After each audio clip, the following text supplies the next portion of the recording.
now we're going to talk about the cow, the physiology and how milk gets let down.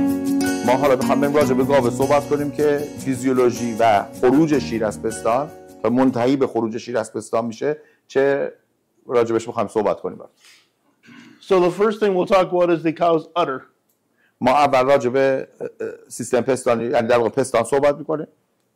So on the very bottom is the teat meatus, which is the sphincter muscle on the bottom of the teat. ما اول از همه راجع به اون اسفنکتر یا اون قسمت انتهایی تیت می‌خوایم با شما صحبت بکنیم. And then the teat cistern. و بعد می‌خوام راجع به اون سیسترن یا اون محفظه شیر در انتهای فارسی چی میشه؟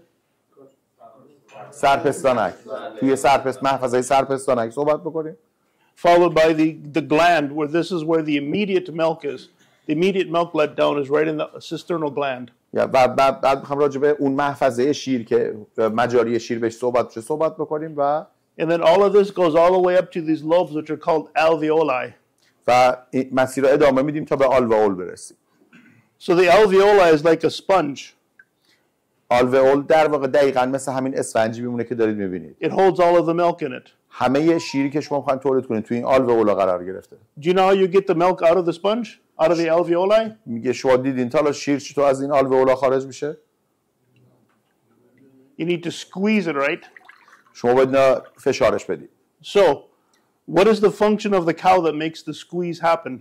میگه فانکشن گاو، کاری که گاو میکنه که این فشرده بشه تا از توش خارج بشه چطوریه؟ It's called oxytocin. It's called Oxytocin. یا این توسط اکسیتوسین در واقع مدیریت میشه.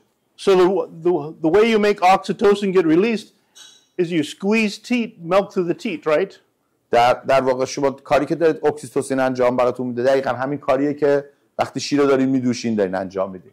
And when we squeeze milk through the teat, it sends up nerves that go to the cow's brain, that go to the pituitary, and it sends oxytocin to the udder to make the milk come out of the cow. She gives the milk to us.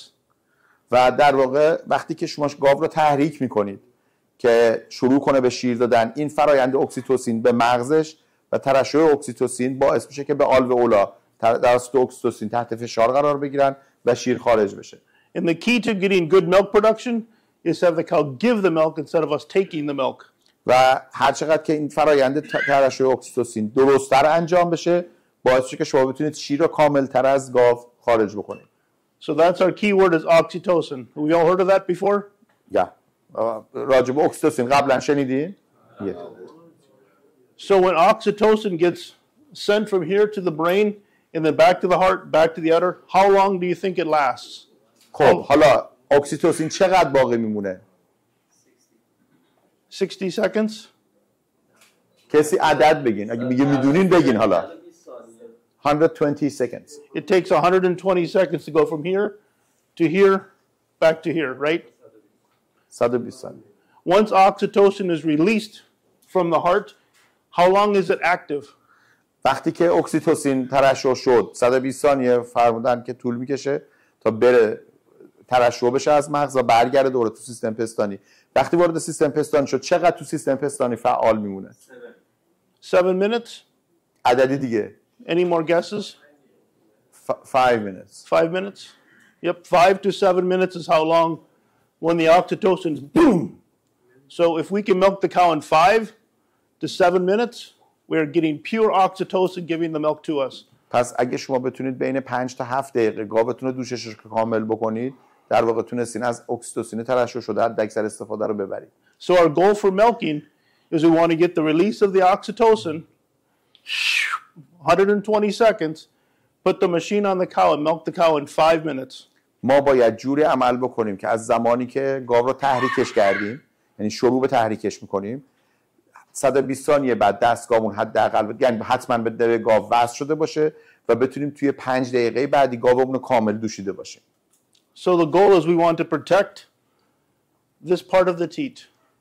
و ما پس هدفمون الان اینجا اینه که بتونیم تا اونجا که ممکنه از این قسمت سرپستانک به نحو کامل محافظت کنیم. And the way that we protect this part of the teat is by allowing oxytocin to push the milk out. و در واقع Because the oxytocin reaction is coming from this place. It's coming from here to push the milk push. through, unless we use vacuum here to pull it out. پس ما باید با استفاده از اکسیتوسین بتونیم این مجاری رو باز کنیم تا بتونیم شیر رو خارج بکنیم. پس حفاظت و مراقبت که اینا فرایند صحیح رو طی میکنن لازم داریم. If we would just put vacuum and just pull the milk, we would hurt the bottom of the teat. و اگر ما قبل از اینکه اکسیتوسین به این رسیده باشه بیام وکیومو بهش وصل بکنیم در واقع داریم آسیب بهش میزنیم. That happens on farms? آیا این تو گله شما اتفاق میفته؟ Yep. Yes. Yep. It's make prolapse. Yep. Prolapse, exactly. This is the only way, this is the only defense against mastitis. میگه این تنها دروازه محافظت از ورم پستانه و شما باید تا اونجا که میتونین از آسیب رسوندن به این جلوگیری کنید. So our job is to protect this at all costs. ما باید تمام هزینه‌هایی که میدیم برای حفاظت از این باشه.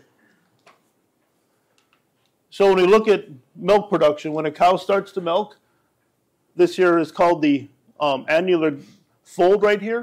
It is open and milk is coming out. Okay. وقتی که گاو داره This is during peak flow. You see how this is open right here. Okay.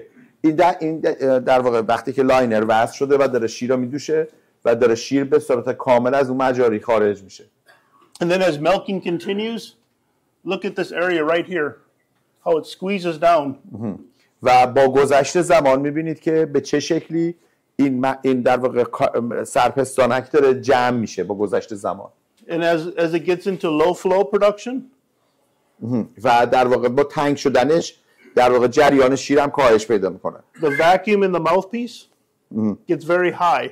و هر چقدر که شیر کمتر میشه وکیوم در قسمت انتهایی لاینر افزایش پیدا میکنه. And it strangulates the teat. و به آخر شیر دوشی که میرسین در واقع میبینید که این لاینر به شدت به پستان گاو فشارش بره بالاتر. So we get no flow through the teat. تا بتونه جریان شیر رو برقرار کنه. So it's important. That's where the 5 minutes is so important. We get the milk out fast and clean before the annular fold collapses inside the mouthpiece. حالا نکته مهم اینه قبل از اینکه بخواید به این مرحله برسید این باید 5 دقیقه طول میکشه. قبل از که به این مرحله میرسید باید شیر رو تخلیه کرده باشید. اگه نه به وارد این مرحله که بشید دارید آسیب میزنید بهش.